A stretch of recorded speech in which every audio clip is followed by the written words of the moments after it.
welcome to episode 3 of season 2 of The Final Glass, which is a show named after the Oscar Wilde quote.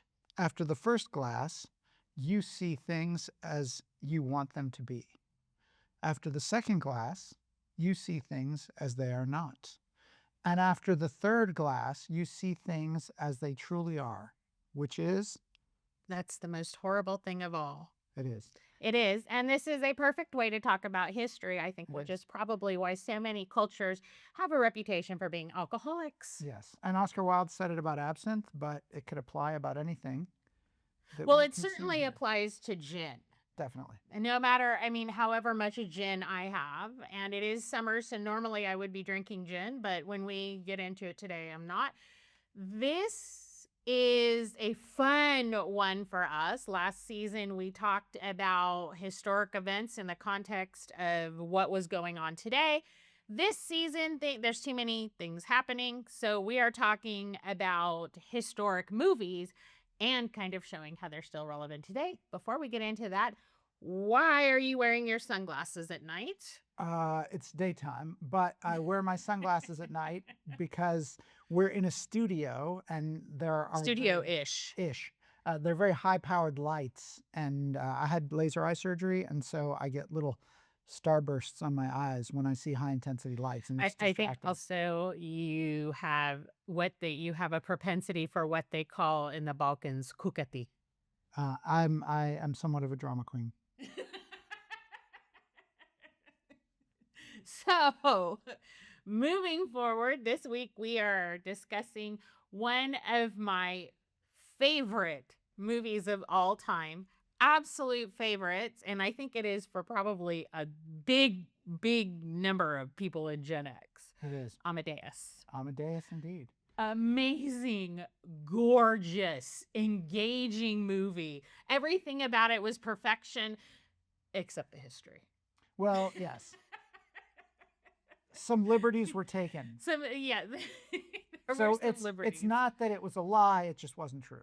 It wasn't entirely true. Yes. Some things in it were true. And some of the things that weren't true were truthy, so that they kind of gave the truth by not being true. Indeed. So this reminds me of a joke that my wife is tired of hearing. I really am sick of this joke. I'm so sick of this joke. The Austrians have convinced the world of two great lies. Yes. The first is that Hitler was German, and the second is that Mozart was Austrian.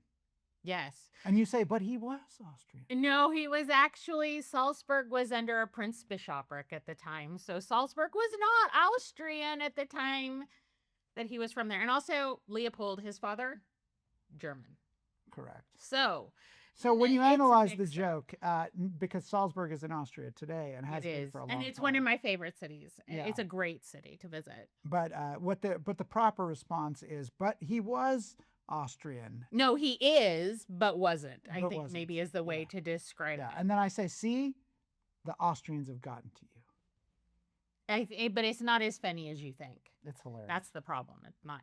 So we're going to discuss amazing, fantastic movie, which I watch probably once a year. But first, let's get into what we'll be drinking along with our discussion of Amadeus.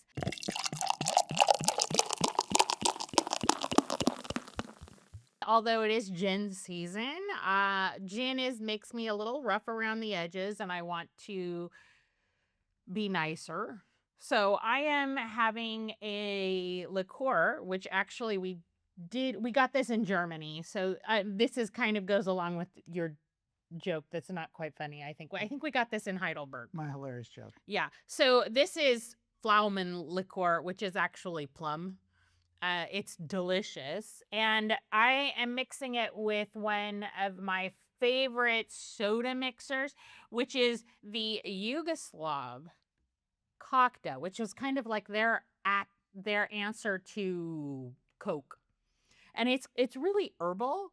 I love it. And most people who try it, if you like sodas, most people who like soda will try Kokta and wonder why it's not produced where they can get it. But it's delicious. So I will be drinking a true Austrian drink, Kronprinz Rudolf's schnapps. Yes, and we actually got this at Maryland. Yeah, at the castle. Where no, it was not a Oh, not the castle, castle, it's a it's a monastery. monastery, I mean, yes. it was a hunting lodge. This is where Crown Prince Rudolph killed himself Yeah. in, I think it was 1888. Very Austrian. It's a very interesting place to visit also, but yes. And it is a schnapps, so it is high alcohol content. Right. And normally I don't believe in mixing, but I'll have Some pineapple juice. some pineapple juice with it. Yeah, and don't drink all the pineapple juice because I'm going to need that for my rum later. I do love a good rum. I was going to actually drink this liqueur, and however German background my genetics may be, I can't do it. I cannot do the schnapps. So as you prepare your first drink, again, as usual, I have preloaded all of my drinks, so I'm ready to go. But some people are full of drama. Prost. Prost. This is really very good. One thing I particularly like about drinking this is that I've developed a stone fruit allergy in my late life, but that doesn't count when it comes to liquor. So I can drink cherry liquor and plum and not go into anaphylactic shock. So it feels a little naughty to me. Oh, the schnapps is definitely naughty. It smells like I'm going to say some things that are going to need to be edited out of this. I'm sure that there will be editing going on. Okay, Amadeus came out in 1984. So I was 10, which, if you do the math, makes me old now. Indeed. Yeah, I'm old. Directed by Milos Forman, who was Czech and actually was in Paris when the Warsaw Pact invasion of Prague happened. And so that's how he ended up in the United States. Yeah. Also famous for directing One Flew Over the Cuckoo's Nest, which is a fantastic movie. Could not read the book. I tried. I tried to get this is probably a problem with me, though. I'm not going to blame the book. This is probably a Ruthie problem. And he directed The People versus Larry Flint. He did, which was also kind of a formative movie for Gen X, even though it's not really talked about anymore. Like Amadeus, we're still talking about it today. Yeah. One Flew Over the Cuckoo's Nest, we're still talking about. Yeah. The People versus Larry Flint, but it was formative for us. Yeah. And it was set mostly in Vienna, but it was filmed mostly in Prague. Mostly in Prague. Yeah, but Vienna is too updated. Yeah. It has been too updated. They need kind of that old look. And Prague really does have a gorgeous city. It's a beautiful city. The stars of the movie were incredible. F. Murray Abraham is the one that won the Oscar. He played Salieri. Oh, and he was amazing. He was amazing. And then Tom Hulce played Mozart, also amazing, incredible actor. And the other movie that I remember him from is Parenthood. Mm-hmm. He was, I think that was the movie where he had the kid named Cool. I think that was Parenthood. So that was great. But it almost wasn't as perfect as Tom Hulce was in the role. It almost wasn't Tom Hulce. It was almost David Bowie. It was almost David Bowie. It was almost Baryshnikov, which I don't know. And I love Baryshnikov. Love Baryshnikov.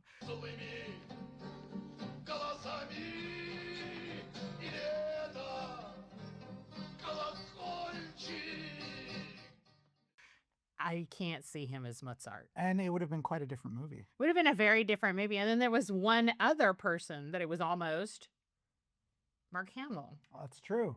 Yeah. That would have been a very, very different movie. It would have been a different movie. There would have been a lot more lightsabers and blasters. There were almost no blasters or X-Wing fighters at all. That's why he actually did play Mozart in the stage play, I think, if I'm remembering correctly. But they ended up not going with Hamill because he was too Star Wars-y. Yeah. After the movie, which again I find interesting because that didn't happen to Harrison Ford. Yeah. So it's interesting how the industry works and who gets typecast and who doesn't and who. So that's interesting. And so we've established that the movie is not like history. So if you, it's historian. A lot of things Mm. didn't happen. Yeah. So, can you talk a little bit about the concept of of why the movie came to embody something that wasn't historically accurate? Right. So there are several elements to this. Some of this is rumors, but the actual story itself was laid down in posterity by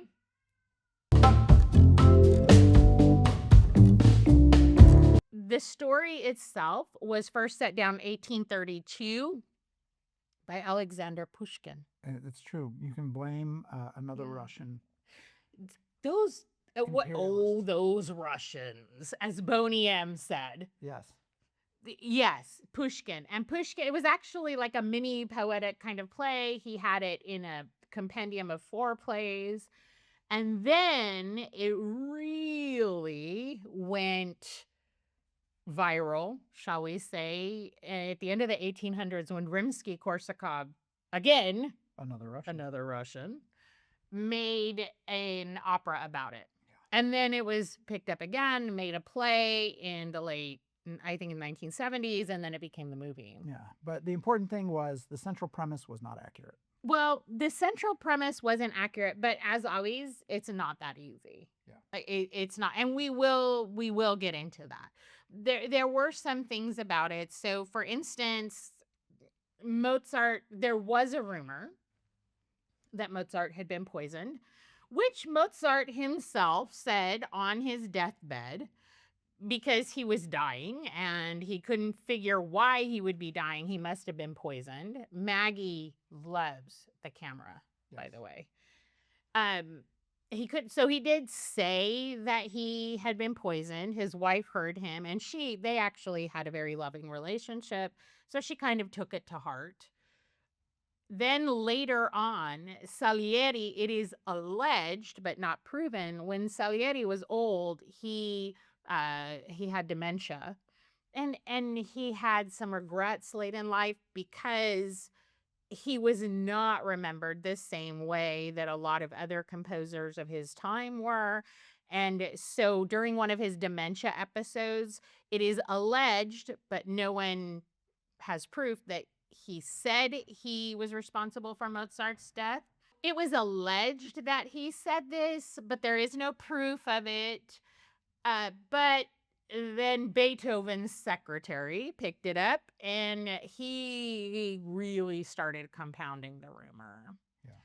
So the central point of the movie was the Salieri rivalry with Mozart, and that probably didn't exist. They were most likely collaborators.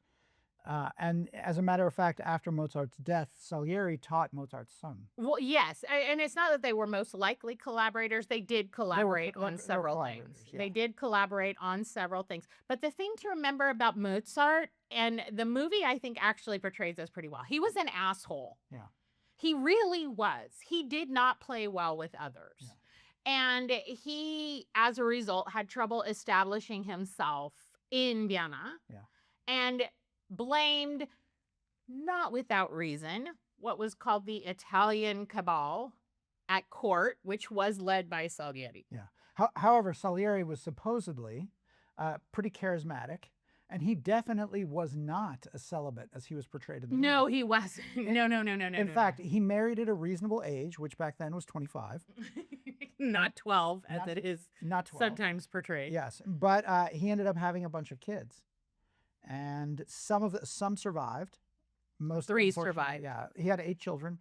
3 survived, and his son didn't. But he definitely was not a celibate, and he was married.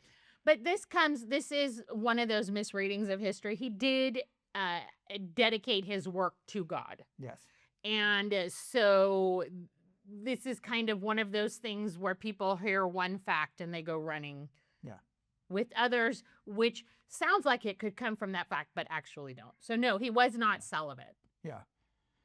And he was a composer, and he was a good composer. He was a good composer, but he was primarily known for teaching the greats. He did. He taught Franz Schubert. He taught Franz Liszt. He taught Beethoven.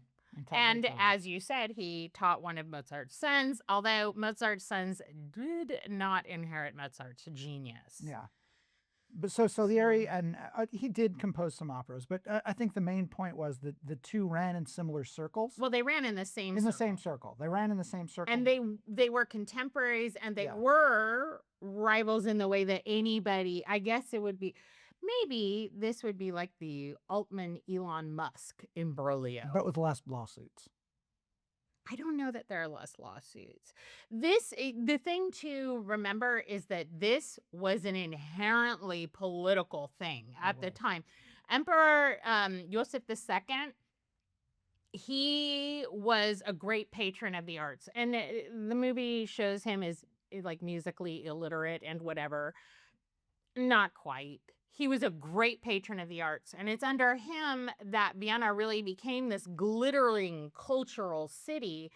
And at this time, unlike now, when entertainment is a money-making thing, then it was very much patronage.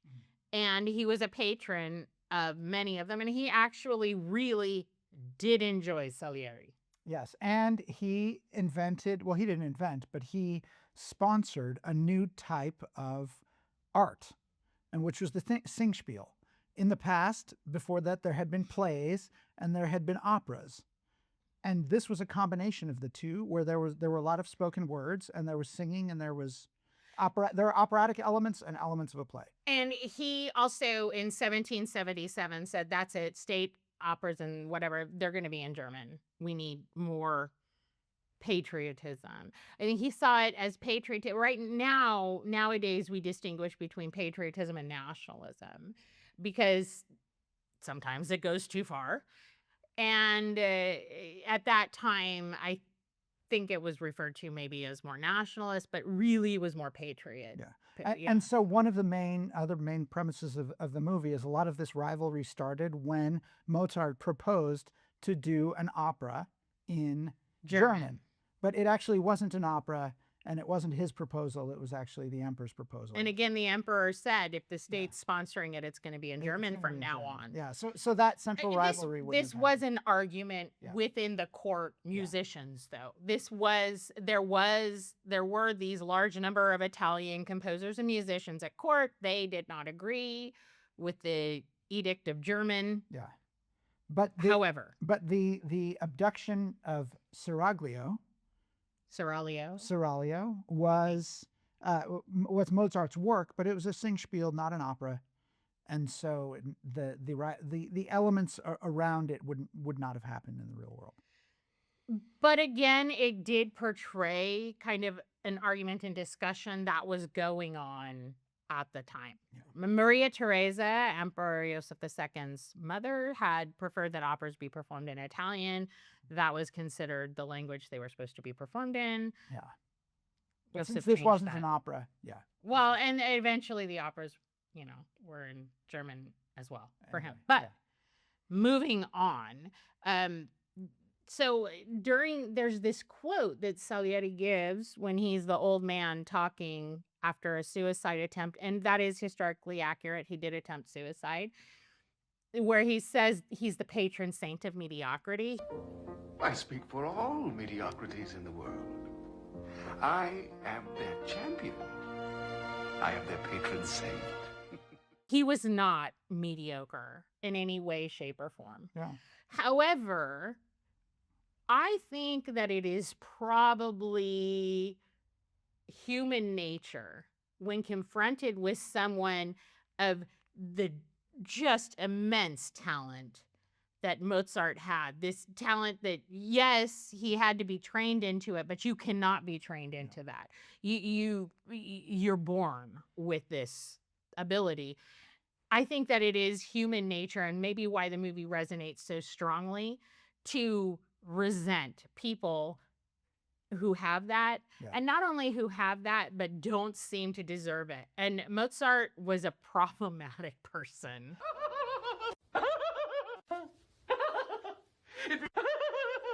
But also outside of the movie, Salieri's pupils really did surpass him. They did, yes. And one thing that's very interesting now, if you look, they're all buried at Zentralfriedhof, or they have a monument at Zentralfriedhof. There's a whole composer section. Salieri is not in this section with his pupils. You have Beethoven and Schubert and, in this kind of circle area. Salieri's off to the side. He's not included with them, which I think is kind of rude. But do you know what those composers are doing now in Central Friedhof's cemetery? Rotting. Decomposing. Okay. Please stop with the jokes. I rarely do jokes, but when I That do, is not true. That is not true. I think you write down. I think so. There's this story about Bob Hope that he kept like files of jokes. Whenever he heard a funny joke, he would write it down and he would file it away for later. And I think you're like Bob Hope. Maggie is really feeling the whole Amadeus thing. She is much louder than usual today.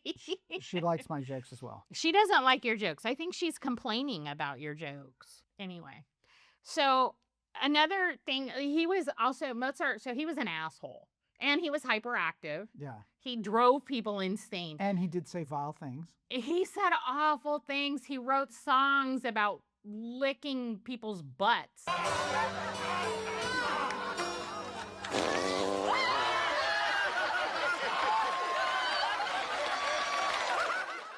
Just gross.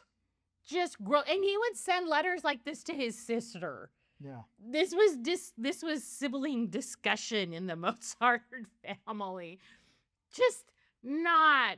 He also was deeply in debt. He loved to party. He loved to host people. However, he still made money. So in the end, if you average it, he was middle class. Okay. I mean, maybe, but it wasn't the same kind of thing at that time. Yeah.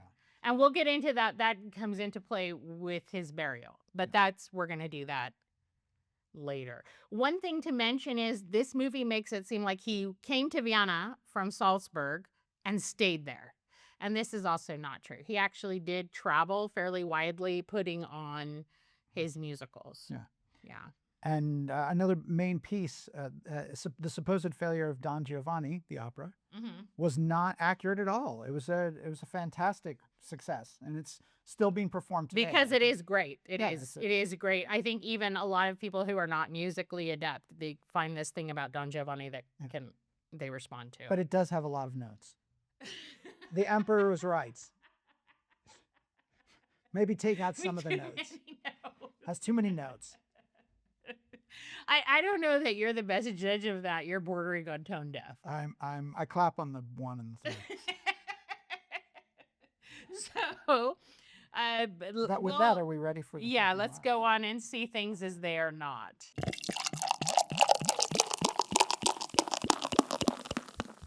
I again am preloaded, and you are making a big production. Amadeus was a production, so I feel as though... Yeah, but you make a big production. You made a production with Alexander. I'm a producer. And History of the World, which had musical numbers. I'm a producer. It had musical numbers in History of the World. The Inquisition. Prost again? Show. Prost again. Okay. So.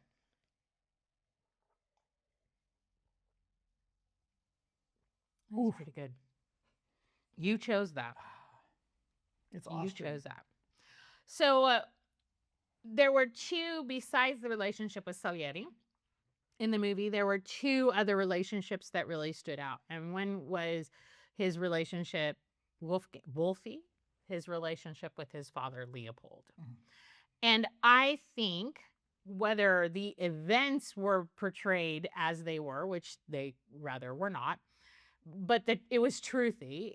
They did have this kind of problematic relationship where, on the one hand, it was extremely close, and Leopold basically gave up his life to train his children and traveled with them all over the world, and so on and so forth. Think of a Jackson 5. Yeah, it was, but Austrian Jackson. But I think less abuse. Hopefully.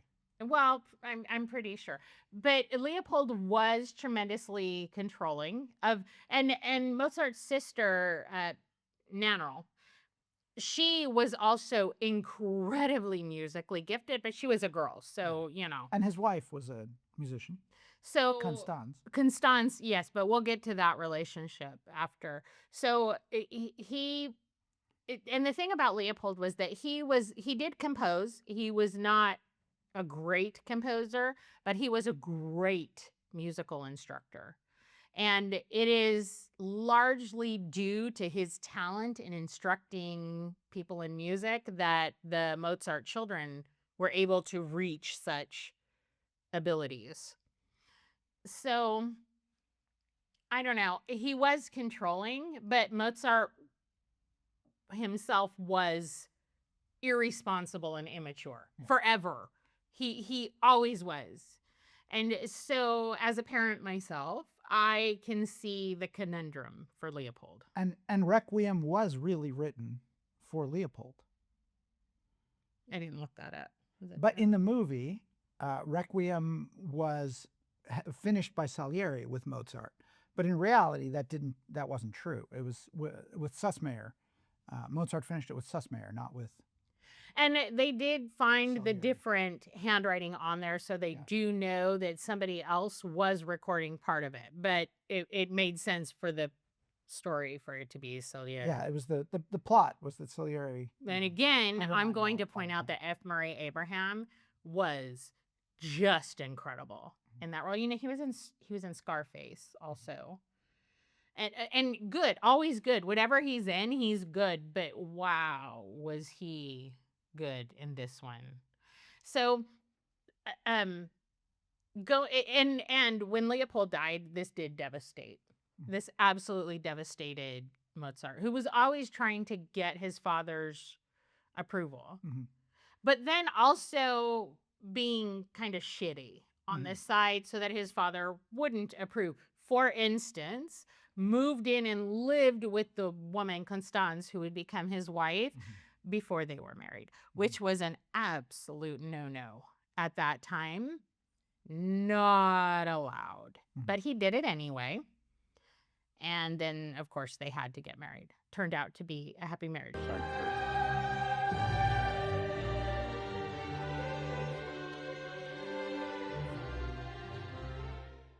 It was a good marriage. Yes. They loved each other.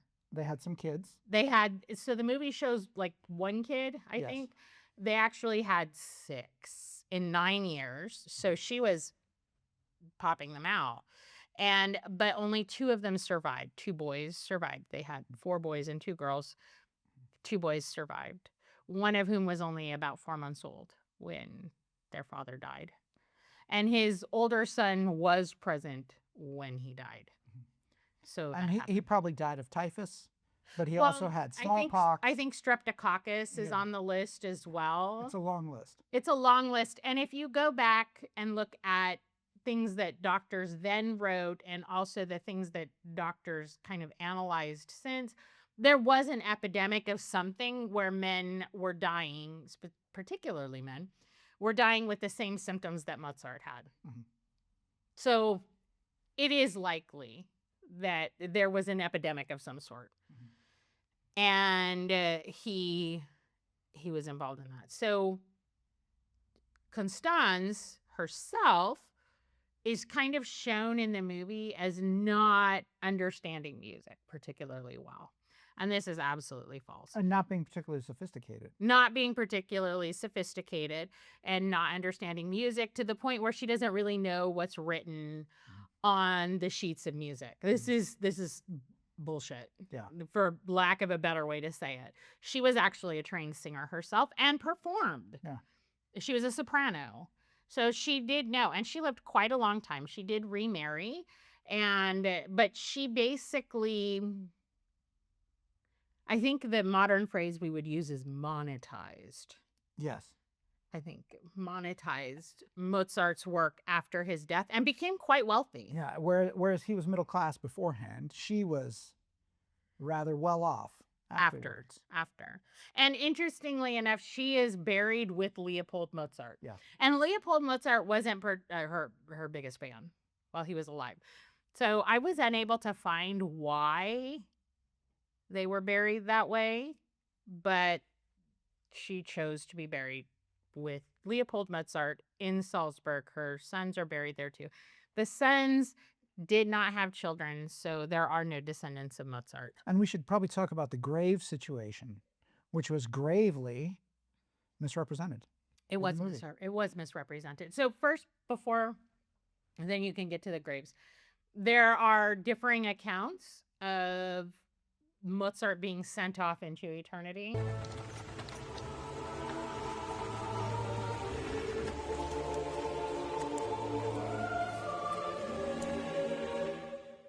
On the one hand, it was raining, it was storming. Everybody gathered by the gate, and that's what's portrayed in the movie. If you look at weather reports from that time and what other people said, that's not quite what happened, but it was misty at least. I mean, he died in December, and if you've ever been in Vienna in December, the weather Isn't great. isn't great. But Yeah. Not quite as dramatic. Not quite as dramatic as seen as was shown. Yeah. Yeah. So, And he wasn't sent into a mass grave, mhm. as was represented in the movie, but he had an unmarked grave.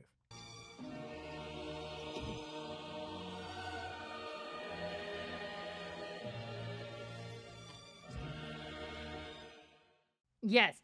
So they, again, one of those things where somebody can read what happened and kind of mistranslate it. It was called a common grave. A common grave did not mean he shared it with other people. He didn't. But at the time, and this is still true today, by the way, in a lot of cemeteries in Europe, at the time, you would be buried in this common grave for 10 years. Then they would dig you up and kind of put you in this multi-bone ossuary, and then they would put someone else in the burial spot, and that is what happened. However, okay, so since his body has been lost, we don't know where his skeleton is. Sankt Mark Cemetery does have a, what do you call it? Cenotaph? No, not a cenotaph. Well, anyway, it's like a monument where they think he was buried. Of course, his body isn't there anymore. We don't know where the skeleton is, except for his skull. And they think it's his skull. So when the body was dug up to be reinterred so somebody else could use the grave, supposedly the skull was kept. It's still held outside of any sort of grave.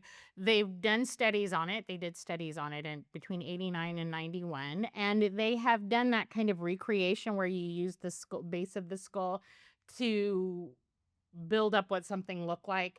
And they think that it looks like the representations we have of Mozart, but they haven't been able to do conclusive DNA analysis to prove that it was him. And the reason for this strange practice, it was ordered by the Austrian emperor, and it was for humility.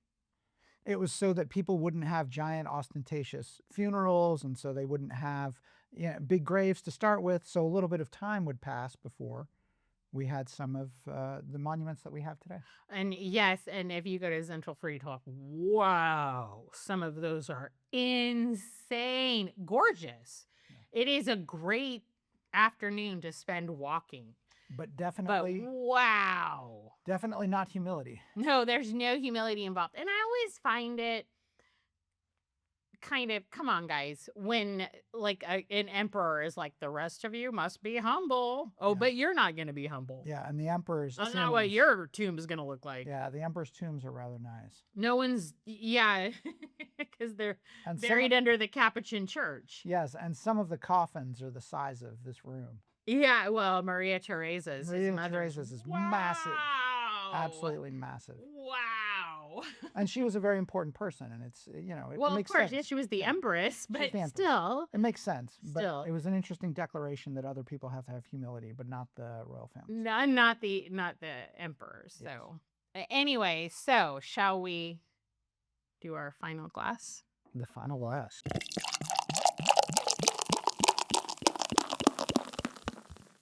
Final Prost. Prost. Okay. Oh, that really is good. I really like this plum liqueur. So, final thoughts, things as they really are. Probably and I don't think I'm exaggerating, one of the best movies ever made. But not historically accurate. But ish. Truthy. Truthy-ish, I think.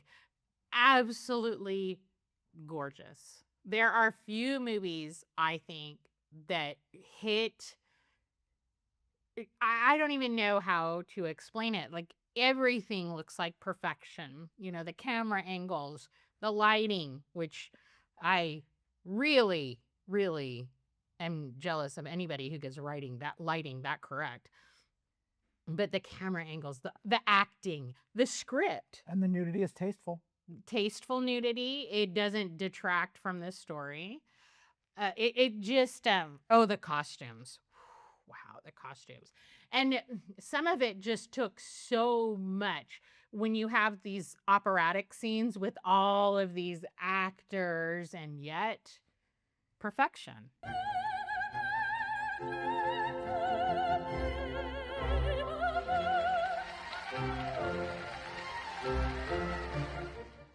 Yeah.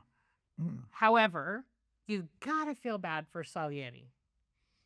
You've got to feel bad for him because it has painted him as something he was not, which is a murderer. He's dead. I think it's okay. I don't necessarily believe that. It's not right and it's not fair. And there is actually, where he was born in Italy, there is a Salieri festival every year. So now that I've found that out, I think I want to go. I believe that between the first and the final glass, there's some room for interpretation as to whether or not it was fair to him. It made him famous again. That is true. It brought his name up, but do we want our name? I don't think that in 300 years I want them. Well, they're like Ruthie killed Yakov. Yes. I think that would be a lot more believable than Salieri killed Mozart. Especially like right now, with the way you're tossing back that was things water. And gulping. That will set me off. So the microphone doesn't lie. Yeah, it's got you gulping. It did. Okay. So next week we're jumping forward a few hundred years in time. Next week we're going to be doing Zulu, which is one of your favorites. One of my favorite movies. And we have visited there, too. We visited where those battles took place. Amazing stuff. So we're going to talk about that movie. And so until then, to the final glass. To the final glass. Mediocrity is everywhere. I absolve you. What to do?